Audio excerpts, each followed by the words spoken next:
Hello and welcome back to the Book Marketing Tips and Author Success Podcast. This is Penny Sansevieri and Amy Cornell. And first off, welcome back. I'm super excited. My new book, Think Local, Sell Global, How to Build Author Buzz in Your Backyard, is up on Amazon. Amy, I feel like it's taken a lot longer to get it up on Amazon than I had originally expected or wanted. Yeah, but we've had a busy year, you know. It's been a busy year. Yes, we've had a lot of great stuff going on to where it seems like in the past we just had, nose down. We could get into getting the book out and all that good stuff. But it seems like this year we've been really fortunate to have some great clients and some great campaigns. And it's like lots of shiny objects that have kind of taken our attention too. There have been a lot of shiny objects, yeah. And the book, we had a bunch of different title changes for the book. I think it started out with 3 or 4 different iterations of the title. We finally settled on Think Local, Sell Global, and you can find it on Amazon. We'll definitely put a link in the show notes. But I have to tell you, I'm so excited about this book, and I'm excited because it's an area that we've talked about, we've done podcasts on, we've talked to the authors. We always encourage our authors that we work with to do some local promotion, but I've never created a focused book on it. The more that I unpacked what you can do locally to market your book, the more that I realized I'm like, oh my gosh, it's a treasure trove. So grab the book. Let me know what you think. I welcome all feedback. So let me know what you think of the book. It's up on Amazon right now. I'm very excited. Also want to remind you, and we're getting in questions all the time. If we have time at the end of the show, we're going to answer a question from a listener. Text the word podcast to 888-402-8940 and send us your show ideas, questions that you have, show feedback, all the things. We love hearing from you. So I love this episode. I have another book that's launching this year, 5-minute book marketing for authors, which is actually a redo of an existing title that's on Amazon and very outdated. But one of the things that I really loved about writing or rewriting, I should say, that book is that so often we look at these big tasks that we have to do, like the elephant in the room, and we don't really know where to start. So summer was a really good time to have a conversation about, okay, so when you have minimal time, what are you going to do? How are you going to continue to market your book if you're busy with the vacations or just taking some time off and the kids are home or, all the things? Mm-hmm.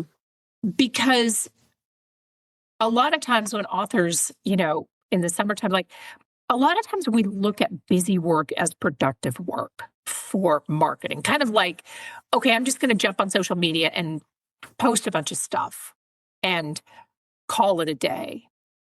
But that doesn't necessarily move the needle. In some cases it does. But it doesn't move the needle. It depends on your platform, obviously. But I think for people, because we've done episodes on social media, so we won't dive into it, but it's a great example. But truly, social media is so here and gone. Yeah. So if you have minimal time or just are choosing to spend minimal time because life, I get it. But if you have minimal time, it really doesn't make sense to do things that aren't going to serve you longer term. This is when it's always great to maximize your effort. Yes, in an ideal world, but is it realistic? Absolutely not, right? So when you're on minimal time, you want to maximize your effort for what's actually going to work for your brand, your book, your platform, and what you need right now, versus, and it doesn't mean it's not still the easy stuff, right? It's just kind of reframing where your focus should be if you are on minimal time. Well, and I think that obviously this is a summer specific focused episode, but I think for any time that you're marketing, really figuring out what your highest value marketing activities are. And that's one of the things that I really broke down in 5-minute book marketing for authors is figure out what your highest value is and then break it down into pieces that feel more manageable. And to some extent, it is a little bit sort of set it and forget it in some cases. But I think that where we often fail as authors is really figuring out where to spend our time, because everything, I mean, you talked about this at the onset, like we've had a lot of shiny objects this year because we've been so busy, and authors face the same thing with their lives and their work and their families, and then trying to market their book. And I think they always sort of feel like, I have to be doing so much more, right? Right. But Yeah. more marketing, sometimes it's just more. More marketing isn't always better marketing. Exactly. And I love this filter that we have in our notes here, because I was like, this makes a lot of sense. And again, we're talking about reframing how you approach like what I need to be working on. What will still be working for me next week if I only have 15 minutes today? And I love that. I love the idea of not just thinking about what can I check off my list today to feel like I've marketed my book, and instead adding that layer of what is going to work for me next week as well. And I think that is such a great filter to use when determining, where to spend your time if you have limited time. Yeah, exactly. Because I think that, a lot of marketing advice that we hear, or when you go to writers' conferences or whatever, it feels like, I don't think that's really the intention, but it feels a little bit like the assumption is that you have unlimited time. And even outside of the summer months, none of us have. I mean, if you have unlimited time, then I'm jealous. That's awesome. Right. So I think that, the first piece of this is figuring out which marketing activities really pull their weight for you. And this episode isn't about breaking down a specific formula, because for everybody, the formula is going to be different, right? Not everything is going to work for everybody across the board. So you have to figure out. One of the other lines that we have in the notes that when we were talking about this in the green room is focus on assets, not necessarily activity. Amy, do you want to break that down a little bit more, make that a little bit more palatable for people? Absolutely goes back to what you said earlier, Penny, about busy work. You know what I mean? Busy work can feel productive, but typically it's really not. So the best use of limited time is when you're improving something that readers will continue to encounter, especially after you're done doing it, because no matter where you are or what your goals are, that's always going to serve you, right? Like if you do something to improve your assets, that works for you when you're not working. Yeah. And exactly. Those are gold. I mean, those are always things that, should be at the top of your list. But again, if we're framing it as when you have limited time, especially over the summer, work on gradually improving things that are working for you, even when you're not marketing, even when you're at the pool with the kiddos, or you're getting on that plane for your summer vacation. You know what I mean? Like you can feel good that as you go do that stuff, you've improved something that is actually helping your conversions, even when you're not actively focused on your book. And I'm just going to throw out some examples. Again, like Penny said, this is really a personal journey. Now we're going to get a little woo-woo. Like obviously everybody listening may have a slightly different variation of what those assets are, but just a few examples to throw out there in case anybody's going, just tell me what to do already, Yeah. But, book descriptions, Amazon categories, keywords, A+ content, updating your bio, working on your reader magnet on your website. I love that one because freshening that up, Penny can speak to that. We've freshened up our reader magnet over the years. It makes a huge difference. Jazzing up your email welcome sequence, because when you created it, you were probably a very different author in a very different position. So I think the back matter, also the letter in the back of your book. I think all of these things, as you progress as an author, you did it at one point, you're a different person now, you're a different author now, those can always be improved on. And there's always benefits to making sure they represent who you are now, the books you've released to date, what your platform is ready to offer, things like that. And that is always going to serve you, keeping those things up to date. Yeah, absolutely. And I think that what Amy is really leaning into here are improvements that compound over time. Yes. So with any kind, and again, this is a summer leaning episode, certainly, but with anything that you're doing, if you have minimal time, the best investment of your time is to look at things that are going to compound.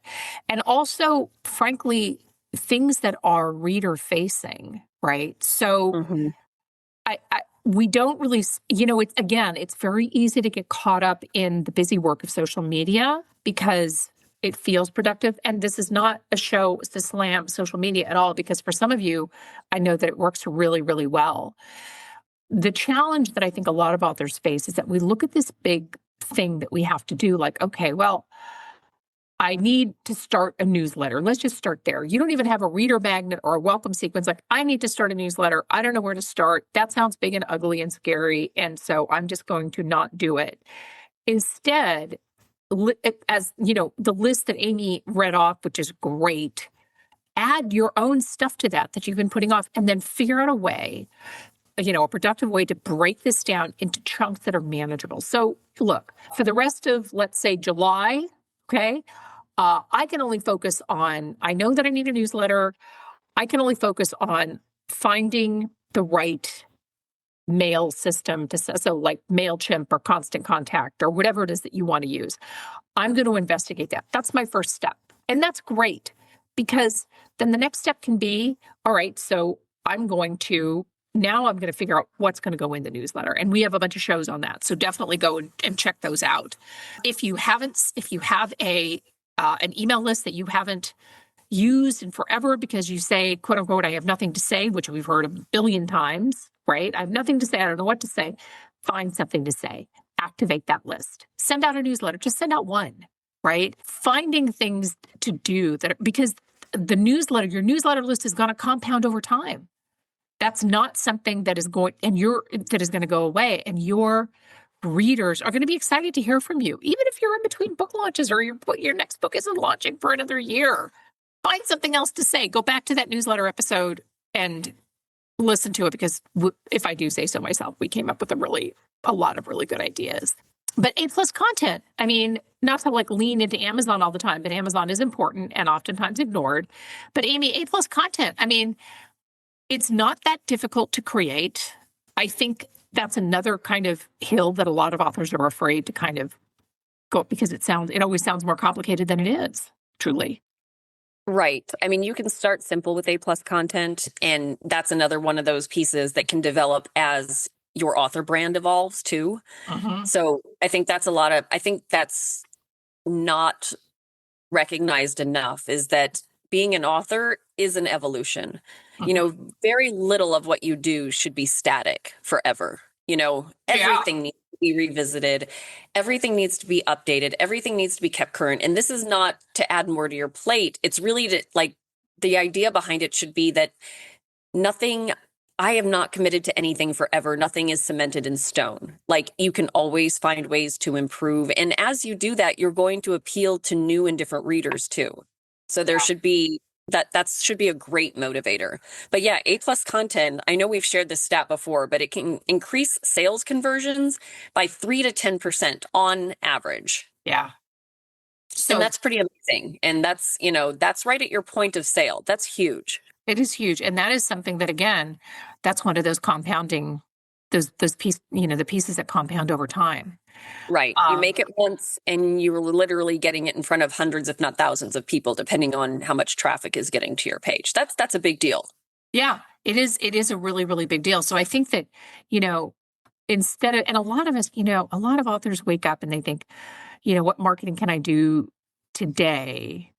Which is really the wrong question to ask. The better question is, what marketing can I improve today that will still be helping me 3 months from now?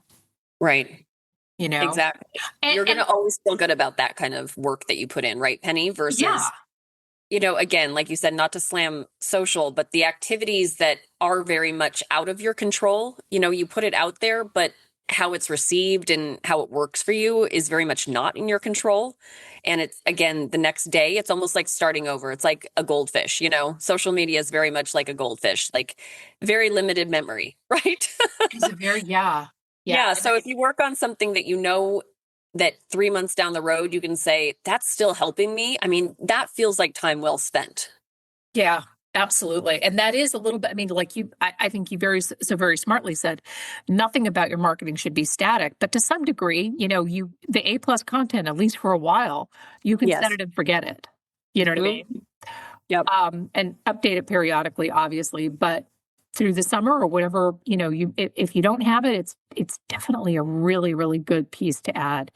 So for the next segment, Amy, I mean, the 15-minute, 30-minute, 60-minute plan, I mean, we're still leaning into if you only have 15 minutes to market, right? Yeah, I think we're trying to break down like 15, 30, 60. Obviously, we're going with minimal time here. But this is kind of a general rule idea that, like we've been saying throughout the whole show, what can give you maximum impact, based on the time that you have, right? I think that's the biggest takeaway, so like Penny said, if you still haven't started your newsletter and that's been on your to-do list, get that going. You know what I mean? That is going to have maximum impact once you get that first newsletter out. You know what I mean? Because that's a huge step in the right direction that really it's easy to put off. And then once you do it, you're like, okay, now we're in it, right? Exactly. And I think that some of the other things that you can do, and we also did a show on this. I love saying it every time I'm like, oh, we did a show on this. Go back and listen. We did a show on this. We're so smart. Clearly, we're our own biggest fans. Rewriting the first 140 characters of your book description. Right. I cannot emphasize enough how important that is. And again, that's a compounding thing. That is something that, you may want to refresh your book description, but the 140 characters of your book description are oftentimes the only thing that potential readers see. Mm-hmm. So that's also something that you could, that you could do. One of the notes that we have in the show notes, finish one thing completely. Don't start three things. When we were in the green room, Amy and I were talking about that because we're redoing some of our internal stuff that is very client facing. And I was telling her, I'm like, I really have to, I'm all about the shiny object. So I completely get it. Like, oh, I have to do this. I have to do that. I have to do that. I have to sit and I have to focus on just one thing at a time because otherwise I get distracted. And then I'm like, I forget where I was. So I think, my suggestion to you is make a list of the things that you want to do and then isolate some time, 15 minutes today or, this week or whatever you have the time for and focus just on that and feel like that's enough. That is enough because hopefully that list will be comprised of a bunch of things that you've actually been putting off. Exactly. And I think for those of you listening that don't have a big project on deck and that are more literal and come to us for tell me what to do, I will do it. That's why I'm here.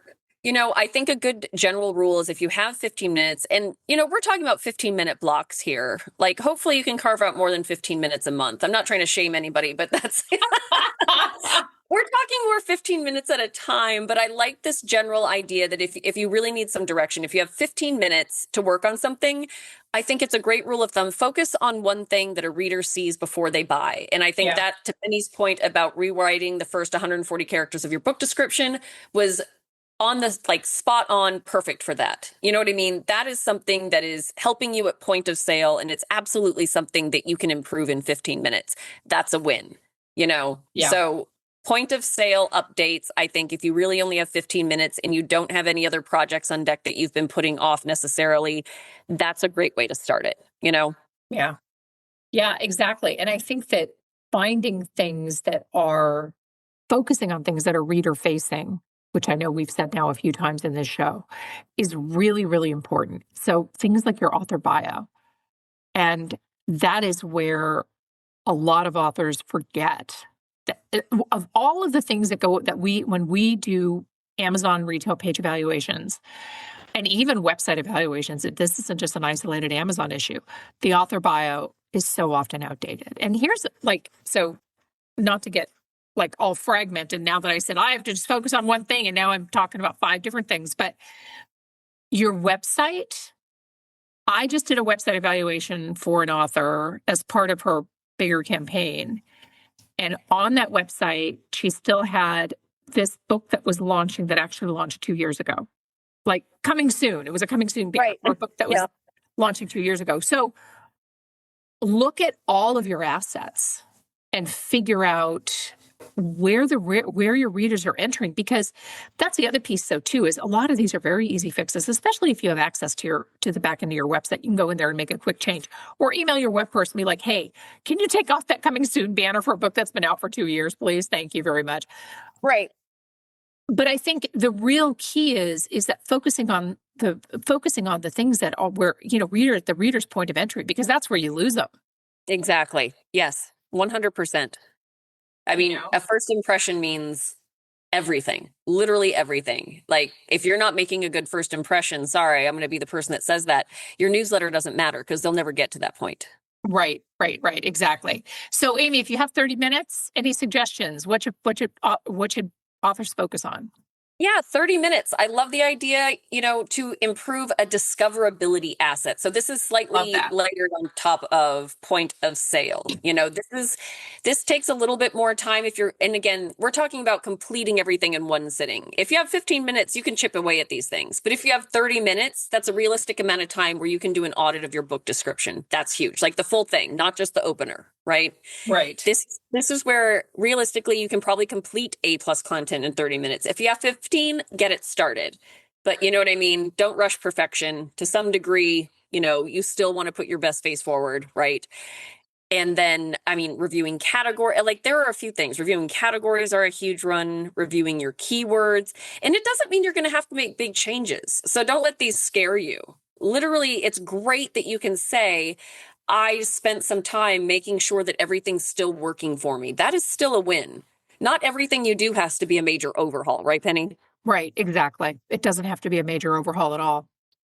No. And then this one, this is really interesting because you can speak to this better, but what about the note about strengthening the first pages for your look inside? Yeah. That's really interesting. Is like, when was the last time that you clicked on your book to see what the look inside shows? Right.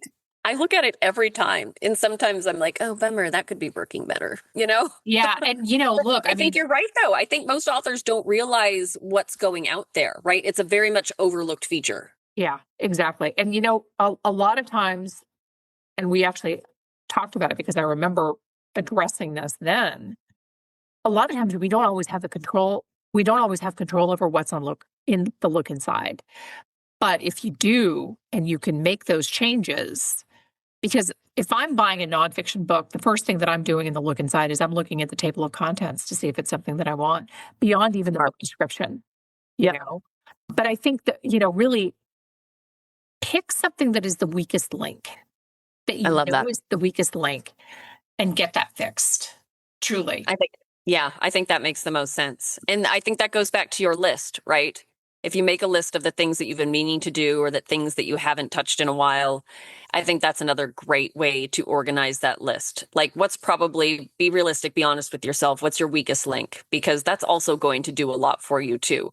Little wins are great, but if you've got big wins that you could also rack up, don't shy away from those.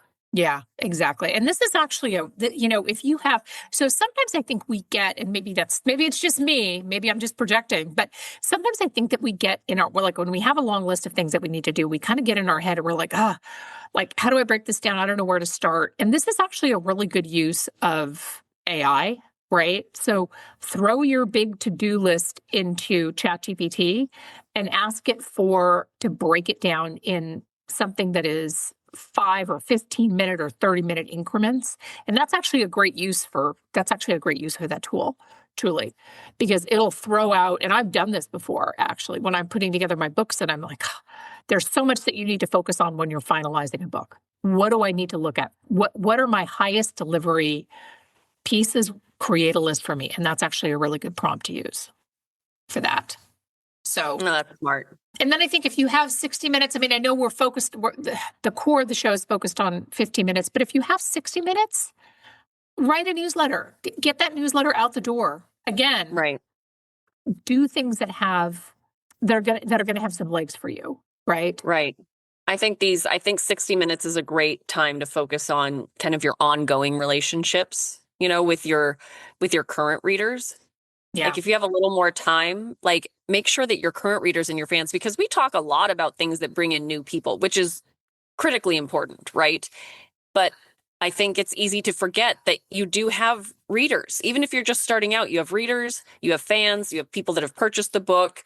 You know what I mean? You have people that have signed up for your email list, even if you're not doing anything with it yet. It's really important to make sure you don't lose those people that were with you early on. Exactly. Because we know, and we know this from running a business, is that it's much easier to, like, winning new business is always tougher. Exploring existing business that you already have, so clients that we've already worked with and things like that. The same thing is true for readers. Readers that you can reach again and again are more valuable, often more valuable than readers that you have yet to discover you. It's also, a good opportunity for you to remind those readers, if you haven't sent an email out in a while, remind them that you have a book out and you have another book coming out maybe in 6 months or in a year or whatever that is. Email marketing consistently generates the highest amount of ROI of any digital marketing channel. And that you could look at, statistics and citations on this. So again, this is not a show about newsletters, although I realize we've mentioned it now 48 times, but it is a very, very high value piece that a lot of authors do not focus enough on. Okay, so what's next? Do you want to talk about the summer maintenance plan, or have we? Yeah. I know we've sort of jumped around in all of our notes, which I think is awesome. We always do that. And yet, I know. and yet the shows always make sense, at least to us. So No, and I think the takeaway here, and the idea is that summer doesn't have to be a big growth season. You know what I mean? Like, summer is actually a great time to make it a maintenance season, because sometimes the maintenance is really hard the rest of the year. Because a lot's also going on.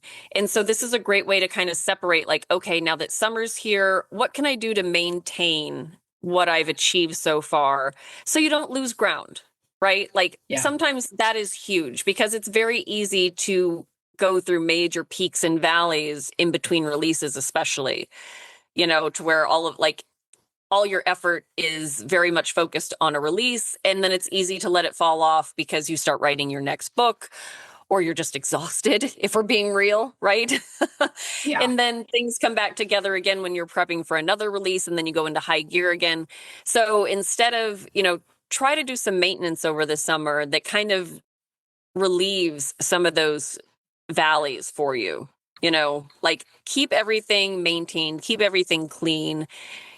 Double check, like Penny said, check your website, just make sure that that's current and up to date.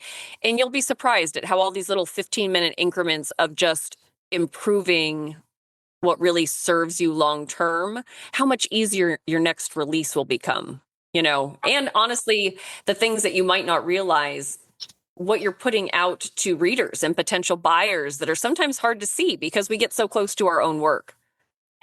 It is. And one of the things that I know for certain is that a good infrastructure not only keeps working for you while you are taking vacation or a day off, or you're even asleep, but the good infrastructure is the thing that authors oftentimes don't focus on because it feels a little bit overwhelming, or they don't have the time, or they don't make the time. And that is what will carry you not just through the summer months, you can take some time off, but from book to book to book, because the infrastructure is something that Amy and I particularly focus on a lot with authors. Yes. And I would say, and especially like if I'm speaking at a writers conference or something and I'm, talking to authors, that is the number one thing that a lot of folks struggle with. 100%. Yeah. Right. We want every client that we work with, we make sure that their infrastructure, for as much as we can get our hands on it, is really working for them and primed to work for them for a long period of time. Because those are the things that may not seem super sexy in the moment, but 6 months down the road, when things are still working for you and your retail page looks great, and if we've done a website assessment, your website looks super clean and it's really appealing to visitors and things like that, those are gold. Those are priceless. Yeah, exactly. And I think that, the goal is not to be the busiest author. The goal is to be the author that has stronger foundations, because again, it's the foundations that will carry you through the summer, through the fall. And if you only have 15 minutes this week, break down the big tasks into something that's manageable and do that. And I think that, again, not just through the summer, but throughout when when you don't have a lot of time to market. I talked to an author a couple weeks ago who drives trucks and writes during, their spare time and drives trucks cross country. And where is this person going to find an hour or two to market? They're probably not, but they're going to be able to find 15 minutes, and all of us can find 15 minutes. I love that. Amy, did we miss anything? Did I miss anything in the show? No, I think we covered everything. Hopefully we gave y'all a few ideas and at least made you feel a little bit better about, you're probably doing more for yourself than you're giving yourself credit for. Oh, yeah. Especially if you're a listener of the show. That means you're here for the right reasons and you're trying to do the right things. So you're already ahead of the curve and you're probably doing yourself more justice than you think. But yeah, keep it focused, keep it smart, keep it strategic. Don't just aim to be busy, we absolve you of that, right? I love that. I love that. And listen, thank you so much for listening. We love reviews wherever you listen to podcasts. And we check them all the time. Text the word podcast to 888-402-8940. We'd love to hear from you. And don't forget to check out my book on Amazon. Super excited. Think local, sell global. And we will see you next time. Bye-bye.